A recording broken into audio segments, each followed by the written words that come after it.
નમસ્કાર, હું પ્રવીણ। આજે કતલની રાત, આવતીકાલે સ્થાનિક સ્વરાજની ચૂંટણીમાં જ્યાં મૂર્તિયાઓ મેદાનમાં છે, જે બિનહરીફ થઈ ગયા છે, એ શાંતિથી ઊંઘ કરી જશે, પરંતુ જ્યાં ટક્કર છે ત્યાં આવતીકાલે મતદાન છે। તમામ જિલ્લાઓમાં તાલુકા પંચાયત, જિલ્લા પંચાયત અને મહાનગરપાલિકા, નગરપાલિકામાં મતદાન માટે તમામ તૈયારીઓને આખરી ઓપ અપાઈ ગયો છે। અને જે પણ મેદાનમાં છે, છેલ્લા 25 દિવસમાં જે કંઈ પણ જોયું થોડું અલગ હતું। હવે પ્રજા પોતાના મતાધિકારનો ઉપયોગ કરશે અને આ વખતે નેતાઓને, મૂર્તિયાઓને જે પરિચય થયો છે અથવા તો જે કડવો અનુભવ થયો છે એ પણ થોડો હટકે હશે। પાર્ટીમાં અંદરખાને હોય કે જ્યારે જાહેરમાં જનતા સમક્ષ જાવ ત્યારે હોય, જ્યારે જનતા સવાલ કરે તો જવાબ ન હોય તો નારાનો સહારો પણ નેતાઓએ લેવો પડ્યો હશે। ઘણા બધા મુદ્દા છે ચર્ચામાં રહ્યા, ઘણા બધા મુદ્દા ચર્ચામાં રહેવા જોઈતા હતા, પરંતુ વિવાદના કારણે બલી ચડી ગયા। ભાષાનું સ્તર દરેક ચૂંટણીએ ગગડતું જાય છે અને એ પ્રકારની સ્થિતિ પણ જોવા મળી। ગઈકાલે વિપક્ષે આક્ષેપ કર્યો કે જે પોલિંગ એજન્ટ જે છે તેના નિયમના ફેરફારને લઈને આ તો એવું થયું કે તમે ગુનાહિત લોકોને પોલિંગ એજન્ટ બનાવી શકો છો, સીધો જ આક્ષેપ કોંગ્રેસે કર્યો। તો આ બધી જ વસ્તુઓમાં ગોઠવણ થશે, તોડજોડ થઈ ચૂકી છે અત્યાર સુધીમાં। સીધા આક્ષેપ ઘણી બધી જગ્યાએ લાગ્યા, ક્યાંક જગ જાહેરમાં, ક્યાંક પાછલા બારણેથી। અને હજુ આ કતલની રાત છે, હજુ ઘણા બધા ખેલ થશે, પણ આવતીકાલે મતદાન થશે।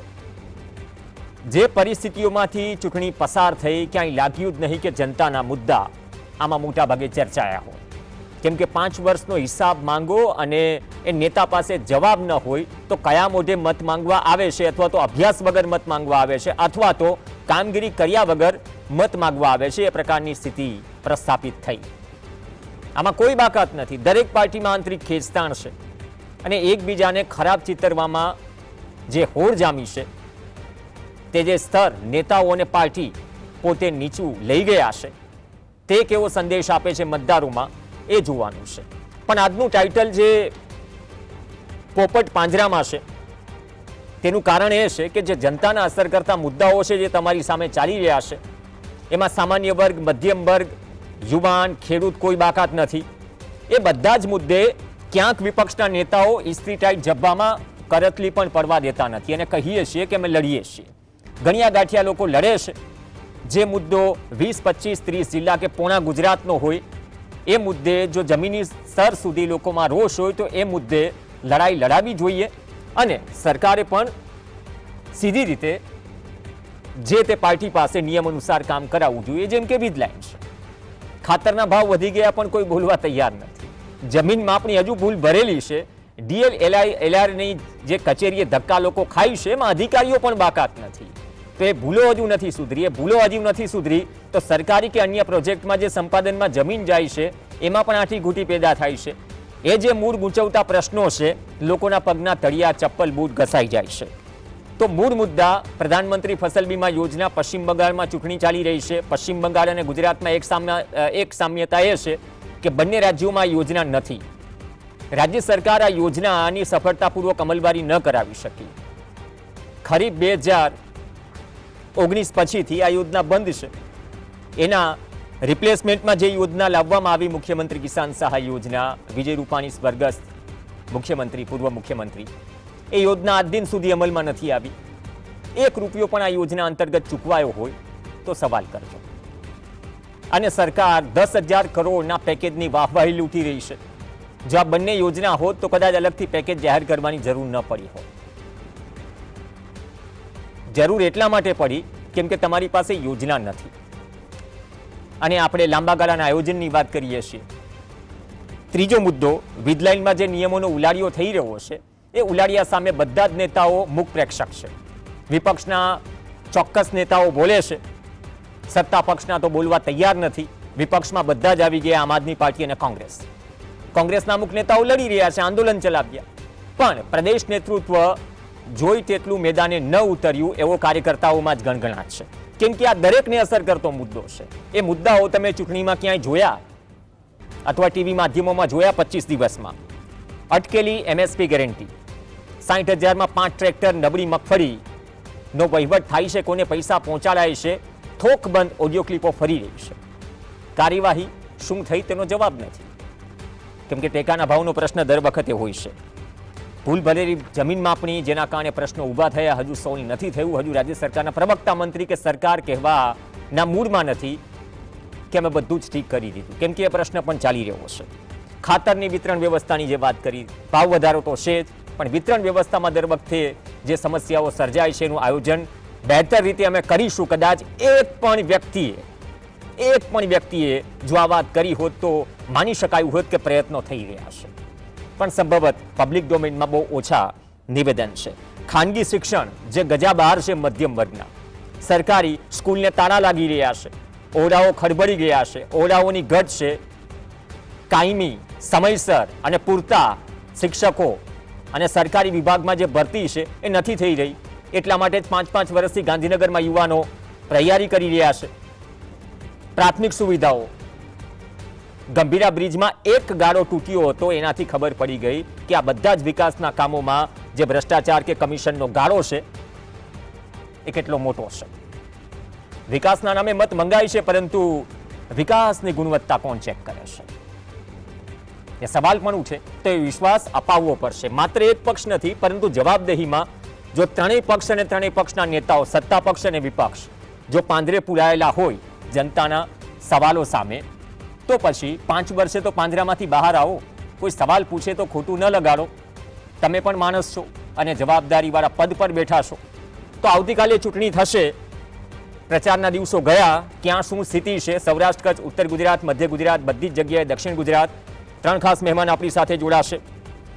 નરેશભાઈ વરિયા આપણી સાથે જોડાશે દક્ષિણ ગુજરાતથી. વરિયા સાહેબ, આપનું સ્વાગત છે. જગદીશભાઈ મહેતા સૌરાષ્ટ્રના એપિસેન્ટર રાજકોટથી જોડાશે. જગદીશભાઈ, આપનું પણ સ્વાગત છે. રાજેશ ઠાકર આપણી સાથે અમદાવાદથી જોડાશે. આપનું પણ સ્વાગત છે. શરૂઆત રાજેશભાઈ આપથી કરીએ. 2 રાઉન્ડ લઈશું. આ બધા મુદ્દાઓ જે ચર્ચાવા જોઈએ ચર્ચાતા નથી. જે ચાલ્યું આપણે 25 દિવસમાં જોયું છે, આ બધું જ ચાલ્યું, છતાંય તમારું આંકલન શું કહે છે રાજેશભાઈ? મધ્ય ગુજરાત અને ઉત્તર ગુજરાતમાં અંદરખાને શું ચાલી રહ્યું છે કે પ્રજાનું મૌન જે અકળાવી અને ગૂંચવાવી રહ્યું છે નેતાઓને, તમામ રાજકીય પાર્ટીઓના? જો પ્રવીણભાઈ, આ વખતે 2 નવી વસ્તુઓ જોવા મળી રહી છે. એક તો ભારતીય જનતા પાર્ટીનો આંતરિક ઉકળાટ એ દેખાઈને બહાર આવે છે.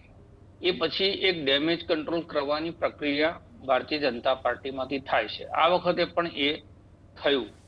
પણ જે વિરોધીઓ છે એ વિરોધીઓ બિલકુલ સાયલેન્ટ દેખાઈ રહ્યા છે. એનો મતલબ કે ભારતીય જનતા પાર્ટીને નુકસાન કરતા હોય એવું ઉપર છલ્લું દેખાતું નથી, પણ એમની નિષ્ક્રિયતા જે છે એ ઉડીને આંખે વળગે એ પ્રકારની આપણને જોવા મળે છે.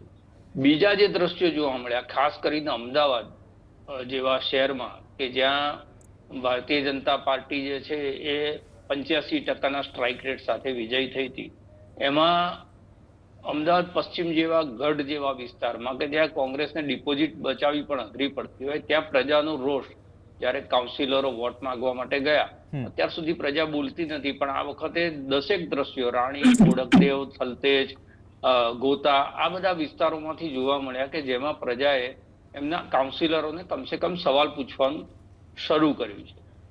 ત્રીજું જે તમે કીધું, બહુ બધા મુદ્દા તમે અહીંયા આગળ ચર્ચા, એ શિક્ષણ ના હોય, આરોગ્ય ના હોય, ખેડૂતો ના હોય, પણ હવેની જે ચૂંટણીઓની પ્રક્રિયા છે એ ચૂંટણીની પ્રક્રિયામાં મને લાગે છે કે આ ટીવી ડિબેટ પૂરતા મર્યાદિત મુદ્દાઓ થઈ ગયા છે.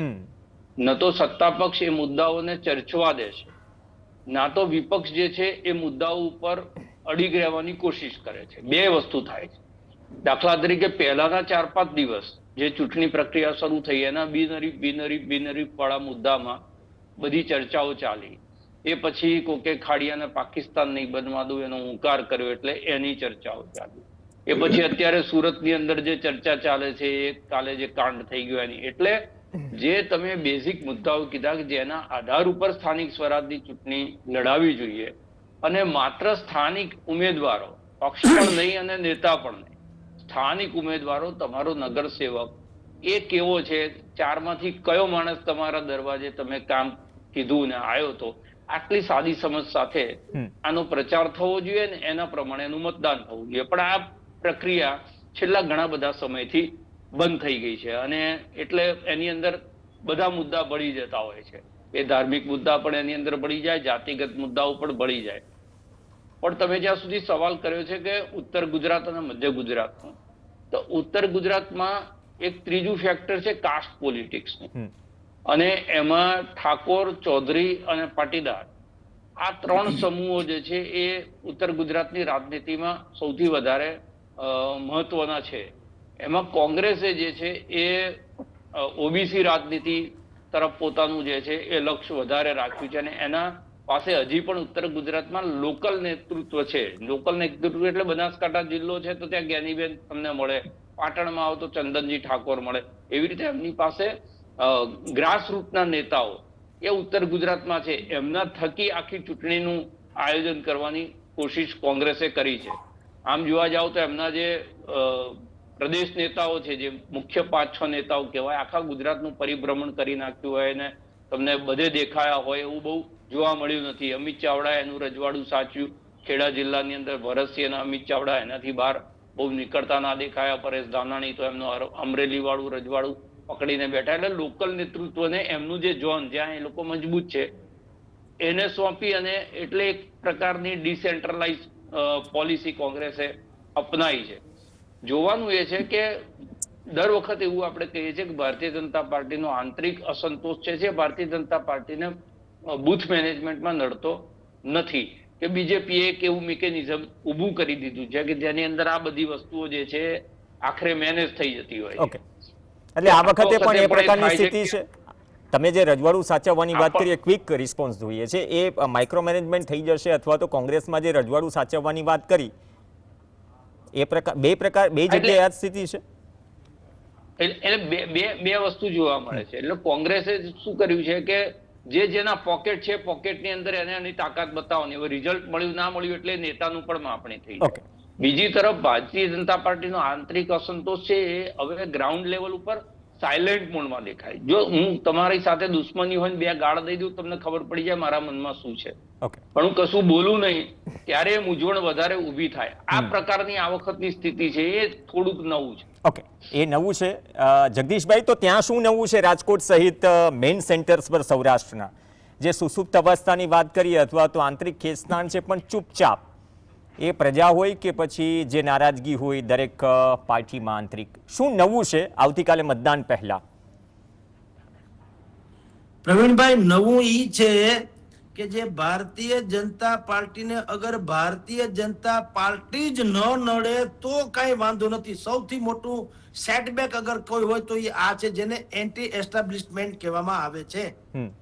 રાજેશભાઈએ વાત કરી એ અહીંયા પણ લાગુ પડે છે કે આ લોકો જે અસંતુષ્ટો અથવા તો ભારતીય જનતા પાર્ટીથી જેના એન્ટી એસ્ટાબ્લિશમેન્ટ વાળા છે એની ખામોશી જે છે એ કોલાહલ મચાવી રહી છે. કાન ફાડી નાખે તેવું મૌન, એ જે શબ્દ આપણે વાપરીએ છીએ એ સૌરાષ્ટ્રમાં અત્યારે તમને ચોરે ને ચૌટે જોવા મળે છે. ડેમેજ કંટ્રોલ એ એક એનું પ્લસ પોઈન્ટ છે ભારતીય જનતા પાર્ટીનું, જે સામાન્ય રીતે કોંગ્રેસ અને આમ આદમીમાં જોવા નથી મળતું. આપને કહું, અહીંયા જેમ રાજુ કરપડા વયા ગયા પછી આમ આદમી પાર્ટી થોડીક હચમચી ગઈ, તો ડેમેજ કંટ્રોલ જો ભારતીય જનતા પાર્ટી જેવી હોત તો એને કા રાજુ કરપડાને જતા અટકાવ્યા હોત યા ગમે તે રીતે એને વ્યવસ્થા કરી હોત, જે અહીંયા નથી થઈ. અહીંયા અત્યારે પણ 9,660 ટોટલ બેઠક ગુજરાતમાં લડાઈ રહી છે. એ 9,660 માંથી આમ આદમી પાર્ટીએ 5,000 જેટલા ઉમેદવાર ઉભા રાખ્યા. ઈસુદાનભાઈ ગઢવીએ કીધું, એનો અર્થ એમ થયો કે પૂરતા ઉમેદવાર તમારી પાસે નથી. તો જયારે વિપક્ષો અને 460 જેટલા કોંગ્રેસે પણ મેન્ડેટ નથી આપ્યા, જે બાકી કોલાહલ મચાવી કે અમારા ઉમેદવારને લલચાવી જાય છે, ખરીદી જાય છે, દબાવી દેવામાં આવે છે, હવે ઈ બાજુ પર રાખો, પણ તમે પૂરતા મેન્ડેટ પણ નથી આપ્યા. આટલી નબળાઈ વાળી વિપક્ષોની સ્થિતિ હોવા છતાં ભારતીય જનતા પાર્ટી માટે આ ચૂંટણી એ બિલકુલ લોઢાના ચણા જેવી થાય. એનો અર્થ શું છે? એનો અર્થ છે એન્ટી એસ્ટાબ્લિશમેન્ટ ભારતીય જનતા પાર્ટીની ભીતરનો, જે રાજેશભાઈએ વાત કરી તે અહીંયા પણ એ જ છે. હવે એમાં ભારતીય જનતા પાર્ટીમાં જે પ્લસ પોઈન્ટ મેં કીધું એ છે ડેમેજ કંટ્રોલની બહુ મોટી વ્યવસ્થા છે, જે અત્યારે લાગી ગયા, જેને આજે કતલની રાત કહેવામાં આવે છે. આવતીકાલે તો મતદાન છે. કતલની રાતમાં બધી જ ગોઠવણ.com જેને કહેવામાં આવે એ બધી ગોઠવણ.com થઈ ગઈ છે. પૈસાથી માંડીને જે સામ દામ દંડ ભેદ એ બધી જ વ્યવસ્થા કરવામાં આવી છે. આ વખતે નવું એવું છે કે કોર વોટિંગ જેને કહી શકાય વોટ બેંક ભારતીય જનતા પાર્ટીની એવી કેટલીક જ્ઞાતિઓ જેમ કે રઘુવંશી, એ કેટલાક ક્ષત્રિયો, જે પાટીદારો કે ઓબીસી, એમાં એ લોકોએ આ વખતે ખુલ્લો બળવો જેને કહી શકાય એવું કર્યું છે. ખાસ કરીને રાજકોટ જે હબ છે સૌરાષ્ટ્રનું અને રાજધાની કહેવાય, ત્યાં પણ રઘુવંશી સમાજે પહેલી વખત એવું બન્યું કે બાકાયદા સંમેલનો બોલીને પેલા એવું નક્કી કર્યું હતું કે નોટામાં મત આપવો, પછી એવું નક્કી કર્યું કે નહીં નોટામાં નહીં, આપણા ઉમેદવાર એટલે કે રઘુવંશી સમાજનો ઉમેદવાર કોઈ પણ પક્ષમાં હોય, આમ આદમીમાં હોય, ભાજપમાં હોય કે કોંગ્રેસમાં, રઘુવંશી સમાજને મત આપવો, એના ઉમેદવારને જીતાડવા. આ એક નવું પરિમાણ છે જે ભારતીય જનતા પાર્ટીની કોર વોટ બેંક હતી. હવે ચૂંટણી ઇલેક્શન પત્યા પછી, રિઝલ્ટ આવ્યા પછી બહુ મોટું સર્જિકલ સ્ટ્રાઇક થવાની, સોશિયલ સર્જિકલ સ્ટ્રાઇક એ ભારતીય જનતા પાર્ટીએ કરવી ઘટશે. અને આ ચૂંટણી જે અત્યારે લડાવા જઈ રહી છે, આવતીકાલે મતદાન છે, એ શાસક પક્ષ માટે એલર્ટ એટલે સાવધાની રૂપ છે કે જનમત શું છે એ ખબર પડી જશે. અને વિપક્ષો માટે એવી ધડારૂપ સાબિત થવાની કે લોકોને એન્ટી એસ્ટાબ્લિશમેન્ટનું ક્યાંક પણ નક્કર વિકલ્પ જોઈએ છે, તમે પૂરું નથી પાડી શક્યા એટલે હરીફ પક્ષ જીતી જાય છે. જો વિરોધ પક્ષ આમ આદમી પાર્ટી અને કોંગ્રેસ અને કેટલાક અસંતુષ્ટો કે અપક્ષો આ બધાનું ઝુમખું ભેગું થાય તો 100% પડકારરૂપ બની શકે. નવીન વાત આટલી જ છે, ભારતીય જનતા પાર્ટીમાં આંતર વિગ્રહ ભયંકર હદે પરાકાષ્ઠાએ છે. જી પ્રવીણભાઈ. ઓકે, બહુ સારી વાત કરી કે આંતર વિદ્રોહ, પ્રજા તો પીસાઈ જ રહી છે મુદ્દાના કારણે. તમે કહ્યું કે વિપક્ષ મેન્ડેટ ના આપી શકે. ભરિયા સાહેબ, જે રાજેશભાઈએ વાત કરી કે અહીંયા કોંગ્રેસના અમુક નેતાઓ પોતાનું રજવાડું સંભાળી રહ્યા છે, સિલેક્ટેડ પોકેટ્સમાં એ પ્રકારની પરિસ્થિતિ છે, તો દક્ષિણ ગુજરાતમાં આપણે જે એક જ સ્થળ ઉપર 2 રેલીઓ જોઈ આમ આદમી પાર્ટી અને ભાજપની, અને કોંગ્રેસ જે દાવાઓ કરી રહ્યું છે, દક્ષિણ ગુજરાત અને ખાસ કરીને સુરતની લડાઈ જે ચર્ચાનું કેન્દ્ર છે, સમીકરણો બદલાયા છે કે સમીકરણો ઓવરનાઇટ બદલાશે, અથવા સમીકરણો સત્તા પક્ષ માટે ચિંતારૂપ છે કે પછી આ વખતે કંઈક નવા જૂની પરિસ્થિતિ? અહીંયા ભારતીય જનતા પાર્ટી માટે સુરત આંતરકલહ છે એ થોડો સપાટી પર પણ દેખાયો છે. કારણ કે પ્રજાનો રોષ દેખાયો. ઉપાધ્યક્ષ પૂર્ણેશ મોદી જે વિસ્તારમાંથી આવે છે એની હાજરીમાં લોકોનું વિરોધ પ્રદર્શન થયું. પૂર્વ મેયરની પણ ત્યાં હાજરી હતી. અને સૌથી મોટી, જ્યારે મુખ્યમંત્રી ભૂપેન્દ્ર પટેલનો અહીંયા રોડ શો થયો તો રોડ શોમાં પણ એમણે જોઈએ એટલું સારું પ્રદર્શન નથી થયું. સભા થઈ તો સભામાં પણ લોકો આવ્યા નહીં. એટલે બીજું કે સુરત શહેર હોય કે દક્ષિણ ગુજરાત, ભારતીય જનતા પાર્ટીએ અહીંયા ધારાસભ્યોના આશ્રિત ઉમેદવારોને પસંદગી વધુ કરી છે. એટલે સંગઠનની દ્રષ્ટિએ એમાં ખરેખર બહુ અસંતોષ છે, નારાજગી છે. અને કોંગ્રેસની તમે વાત કરો તો કોંગ્રેસમાં અહીંયા કોઈ એવી મોટી રેલી નથી થઈ, એવી મોટી કોઈ સભા નથી થઈ. જેવી રીતે ઉત્તર ગુજરાતની વાત છે એમ દક્ષિણ ગુજરાતમાં પણ કોંગ્રેસને એની રીતે ઉમેદવારો પોતે લડતા હોય એ રીતે જ એવી સ્થિતિમાં લડે છે. હા, એક ગનીમત સુરત શહેર માટે એક સારી છે કોંગ્રેસ માટે કે એ પોતે 120 ઉમેદવાર આપ્યા. અમને એમ હતું કે 120 નહીં આપે, પણ એમાં 3 ઉમેદવાર ગયા, 2 પક્ષબળ તો કરી લીધો અને 1 ઉમેદવારમાં ખામી આવી. એટલા પૂરતું એમ કહી શકે, પણ એની પાસે કાર્યકર્તાઓ નથી, નેટવર્ક નથી. એટલે પરિસ્થિતિ એ છે. ભારતીય જનતા પાર્ટી કે હવે તમે આમ આદમીનું પૂછ્યું તો આમ આદમી પાર્ટી જો ક્યાંય પણ વધુ સ્ટ્રોંગ હોય તો એ સુરતમાં છે. સુરતમાં એની 27 બેઠક હતી. આ વખતે પણ આમ આદમી પાર્ટી ખૂબ જોર લગાવે છે. અને આ જોર લગાવે છે એનું કારણ જગદીશભાઈ વાત કરી અને રાજેશભાઈ પણ કહ્યું કે જે કાસ્ટનિઝમ છે ને એ પણ એક ખૂબ મોટો એક અહીંયા મહત્વનું પરિબળ બની જાય છે. એક પાટીદાર ડોમિનેટ વિસ્તારમાં ગઈ વખતે આમ આદમી પાર્ટીની સીટો આવી, આ વખતે ઓબીસી અનામત 27% થઈ. એટલે સુરત શહેરમાં પરિસ્થિતિ એ થઈ કે ટિકિટની જે વહેંચણી હતી, ભારતીય જનતા પાર્ટીએ જ્યાં મહિલા અનામત ઓબીસી, એટલે ગઈ વખતે ઓબીસી પુરુષ જાતિ જીત્યા હતા, ત્યાં ઓબીસી મહિલા અનામત બેઠક થઈ. તો એમના માટે મૂંઝવણ થઈ અને એમણે ઓબીસી મહિલાઓની ટિકિટની પ્રાધાન્ય આપ્યું. એટલે ત્યાં પુરુષ ઉમેદવાર કપાઈ ગયા. એના કારણે જે જ્ઞાતિઓ વર્ષોથી, ધારો કે અહીં મોડ પટની સમાજ છે, એટલે જે પૂર્ણેશ મોદીનો સમાજ છે, એમાં અમદાવાદી ચાંપાનેરી સમાજ છે, એ સમાજે પણ વિરોધમાં આવ્યો છે. આહિર સમાજમાં કોઈ આપણે વાત કરવી, જ્ઞાતિને છોડીને વાત ન કરી શકીએ, ભલે શહેર હોય, એ પ્રભાવિત છે અને એનું અસરકારક છે. તો આહિર સમાજમાંથી પુરુષને ટિકિટ નથી, પ્રજાપતિ સમાજમાંથી પુરુષને ટિકિટ નથી. આ તમામને ટિકિટ નથી મળી ભારતીય જનતા પાર્ટીમાં. એની સામે આમ આદમી પાર્ટી જે અત્યારે એમાં જે ભીડ દેખાય છે ને, એ મુદ્દા આધારિત કે હોય કે અલગ વાત છે, પણ એમણે જે આ એન્જિનિયરિંગ, ભારતીય જનતા પાર્ટી જેને સોશિયલ એન્જિનિયરિંગ કે, એ રીતની એને એન્જિનિયરિંગ ગોઠવું કે જે સમાજોને ટિકિટ ભારતીય જનતા પાર્ટી પુરુષોને નથી આપી, એવા સમાજના પુરુષોને એને ટિકિટ આપી. એટલે જે અસંતોષ છે ભારતીય જનતા પાર્ટીમાં, એ અસંતોષની જે આખી જે પરિવર્તન થાય એ બીજી બાજુ ખસે, એમ આમ આદમી પાર્ટી તરફ ખસ્યું અને એ આપણને ભીડ દેખાય છે. બીજું કે એક મિનિટ સાહેબ, જે પાટીદાર આંદોલનમાંથી જે નેતાઓ નીકળ્યા, અલ્પેશ કથિરિયા હવે ત્યાં બીજેપીમાં છે, ગોપાલ ઇટાલિયા અહીંયા છે, મતલબ બધા અલગ અલગ પાર્ટીઓમાં ગોઠવાઈ ગયા છે. તો એ જે છેલ્લા એકાદ વર્ષમાં સમીકરણ બદલાયું, એ તમે જે સોશિયલ એન્જિનિયરિંગ વાળી વાત કરી, એ શું બીજેપી ડેમેજ કંટ્રોલના મૂડમાં છે, અથવા તો પાટીદારોમાં એ ભૂભાગ શોધવાનો પ્રયાસ જે છે કે ગઈ વખતે જે નુકસાન થયું હતું કદાચ અહીંથી મેનેજ કે ભરપાઈ થઈ જશે, એ થતું દેખાય છે? શું ઘટી રહ્યું છે જમીન પર? એમાં એવું છે, અલ્પેશ કથિરિયા અને ધાર્મિક માલવિયા એ બંને પાસના નેતા હતા. કોંગ્રેસ સાથે ગઈ વખતે એને વાંધો પડ્યો અને એના કારણે આમ આદમી પાર્ટીને સપોર્ટ કર્યો અને એનો એક અસર દેખાય ચોક્કસ. પરંતુ હવે 5 વર્ષનો સમયગાળો વીતી ગયો છે. 2022માં વિધાનસભાની ચૂંટણી અલ્પેશ અને ધાર્મિક બંને આપમાંથી લડ્યા, બંને જીત્યા નહોતા. પ્રશ્ન એ છે કે મુખ્યમંત્રીએ સુરત આવવાનું કારણ શું હતું? જ્યાંથી અલ્પેશનો વિસ્તાર છે, અલ્પેશના પત્ની કાવ્યા કથિરિયા જ્યાંથી ચૂંટણી લડે છે, એ વિસ્તારમાં મુખ્યમંત્રીનો રોડ શો યોજવામાં આવ્યો. શું કામ? કારણ કે ગઈ વખતે ત્યાં સફા, જો હવે અલ્પેશ એટલા જ સ્ટ્રોંગ હોય તો મુખ્યમંત્રીને સુરત સુધી લાંબા થવાની જરૂર ન પડે.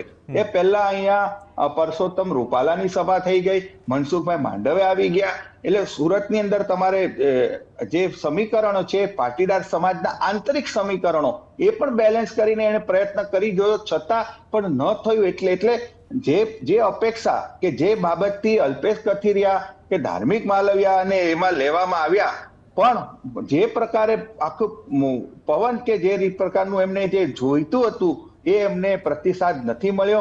એ અમને તો સ્પષ્ટ દેખાય છે. ઓકે, સ્પષ્ટ જે દેખાય છે, જે જોઈ શકાય છે, અથવા તો જમીન પર કે પડદા પાછળ જે ઘટી રહ્યું છે, પણ આંતરિક જે નારાજગી દરેક પક્ષમાં હોય, ખાસ તો સત્તા પક્ષ અને વિપક્ષ બંનેમાં, એ ત્યાં ચૂપ હોય એટલા માટે ગૂંચવણ હોય, અથવા તો પ્રજા મુદ્દે ચૂપ હોય. જેમ રાજેશભાઈએ બહુ સારી વાત કરી, જે મહત્વના મૂળ મુદ્દાઓ છે જે અસર કરે છે, એ ડિબેટ પૂરતા મર્યાદિત રહી ગયા છે. પણ મોંઘવારી કે ફીની ઝાડ કે દાજ અથવા તો ગુસ્સો એ જનતામાં પણ છે કે નથી છેડા બે ભેગા થઈ રહ્યા. એટલા માટે જ સવાલ પૂછાય છે ને 5 વર્ષે તમે ન દેખાવતો, અને ત્યાં તમે અપરિપક્વતા દેખાડો તો ગુસ્સો ઓર વધે. એક મર્યાદા, શાલીનતા હોય છે, શાલીનતા પણ દર વખતે ચૂકાતી જાય છે, અને કદાચ એટલા માટે જ જનતામાં પણ એ જનતાના માનસચિત્ર પર એ સવાલ ઊભો થઈ ગયો છે કે 15,000ની નોકરી માટે અથવા તો 15,000ના પગાર માટે એવી તો શું અભરકો છે કે લાઈનો લાગે છે. તો આ બધી જ પરિસ્થિતિમાં આવતીકાલે શું 5 વર્ષ પહેલાંની સ્થિતિ કરતાં ચિત્ર અલગ હશે? પ્રજાએ શું નક્કી કર્યું છે? પાર્ટીમાં અંદર ખાને કડીઓ બદલાઈ રહી છે, દરેક પક્ષમાં રજવાડું સાચવવાવાળા હજુ શું એક જ ખીલે બાંધેલા છે? ઘણા સવાલોના જવાબ છે, મેન્ડેટથી મળી જશે. ધન્યવાદ રાજેશભાઈ ઠાકર, ધન્યવાદ નરેશભાઈ વરિયા સાહેબ, ધન્યવાદ જગદીશભાઈ મહેતા ચર્ચામાં જોડાયા. આ સાથે ચર્ચામાં હાલ બસ આટલું જ. નમસ્કાર.